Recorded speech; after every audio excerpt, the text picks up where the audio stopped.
Hello ma'am, good morning. Ma'am, naghahanap po ako na gusto pong manalo ng 5,000 pesos. Will you please repeat it? Okay lang po ba? Naghahanap po ako ng gusto pong manalo ng 5,000 pesos. Okay lang po ba? Okay lang po. Para saan yan? Naghahanap po ako ng gusto pong manalo ng 5,000 pesos. When? Hindi nga. Sabi ko sa namin. Tatlong tanong lang po to, Tagalog. Okay lang po ba? Sasagutin niyo lang po. Magaling yan. Paano masabi? Pag nasagot niyo po ng tama yung tatlong katanungan, mapapasa niyo po itong 5,000 pesos. Hindi totoo yan. Bola lang yan. Okay lang.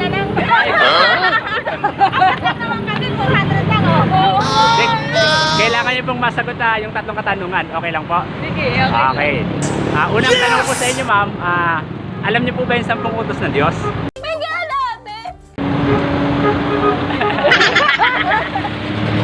Hindi ko na memorize yun, kuya. Remember that. Put it in your mind. Hindi niyo po alam. Yun. Okay po. Ganito, ma'am, meron pa ako rito papel. Naglalaman po siya ng 10 utos ng Diyos. Ang kailangan niyo lang pong gawin, babasahin niyo lang po. Okay lang po? Wag. Wag. Huwag mong subukan. Okay lang po. Ito. Maga pa naman si Ipay. Okay, ito po. Pakibasa po, ma'am. Ibasahin mo na para may... Sige. Okay. Sa'yo yung 2,000 ka na. Agad tanong, 1,000, may Ang tanong isasagot. Huwag kayong sasamba sa mga Diyos-Diyosan. Okay po. Pangalawa, huwag kayong gagawa ng mga Diyos-Diyosan. Okay Pangatlo, huwag niyong gagamitin ang pangalan ko sa mga walang kabuluhan. Okay po. Pang-apat, susundin niyo ang araw ng pamamahinga.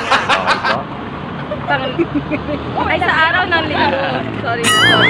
Pang-lima, igagalang niyo ang inyong ama at ina. Okay po. Pang-anim, huwag kayong papatay. Pang-pito, huwag kayong huwag kayong mangangaluya. Huwag kayong mangangaluya.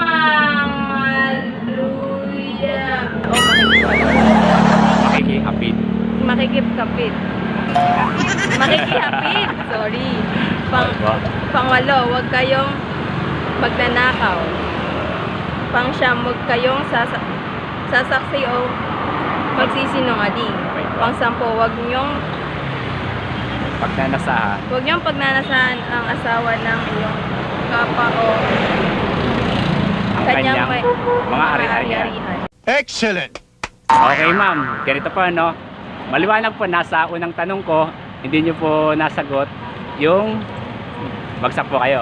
Okay. Paano masabi? Okay po, kasi kaya nga po pinapasa ko sa inyo itong 10 utos ng Diyos. Okay po. Ganito, ma'am. Bibigyan ko pa rin po kayo ng pagkakataon para pumapasa inyo itong 5,000 pesos. Okay. Okay lang po. Kailangan niyo po masagot yung ikalawang tanong. Okay po. Dahil alam niyo na po yung 10 utos ng Diyos, sa tingin niyo po ba, sinusunod niyo po ba to? hindi lahat eh. Hindi lahat. Okay. Pero maliwanag na hindi nyo pa rin po nasunod yung 10 utos ng Diyos. Hindi, kasi kasalanan tayo lahat. Oo nga po. Wala tayo, hindi tayo perfect. Okay po. Wala pa accepted yun pa sabi sa Bible. Okay po. Okay. Maliwanag po na hindi nyo pa rin po nasagot yung ikalawang tanong. Okay po. Eto, huling tanong ko na lang po sa inyo to, ma'am. Bibigyan ko pa rin po kayo ng pagkakataon para pumapasa inyo itong 5,000 pesos. Okay po? Oh my God! Wow! Ikatlong tanong, dahil hindi nyo po sinusunod yung dahil hindi nyo po sinusunod yung 10 utos ng Diyos, sa tingin nyo po ba, ma'am, pag namatay kayo, ligtas kayo? Maybe yes, maybe no. Pero wala pa makapagsabi. Walang makakapagsabi. Okay. Maybe yes. Kasi sabi nga po sa Bible, na lahat po ng tao ay nagkasala, wala pang exempted. So may tendency po na lahat po tayong mga nagkasala ay mapunta po sa dagat-dagat po ng impyerno. Okay po. Ang sabi po ng Bible, ang kabayaran po ng kasalanan ay kamatayan. Okay po. Sa Bible po may 3 uri ng kamatayan. Ito po yung pagkamatay ng katawan, pag namatay po tayo. Pangalawa, ito po yung buhay pa po tayo dahil gumagawa tayo ng kasalanan. Ang tingin po sa atin ng Diyos ay patay. Okay po. Pangatlo po, ito po yung kapag tayo po ay namatay, yung ating kaluluwa, walang hanggang paghihirap sa impyerno pagkawalay po sa Diyos. Okay po. Pero sabi po sa Bible, ang kaloob po ng ating Panginoon ay buhay na walang hanggan sa pamamagitan po ng ating Panginoong Jesus. Okay po. So maliwanag po na hindi nyo po nasagot yung tatlong katanungan ko. Kaya hindi nyo po na kayo pagdautan. Okay po.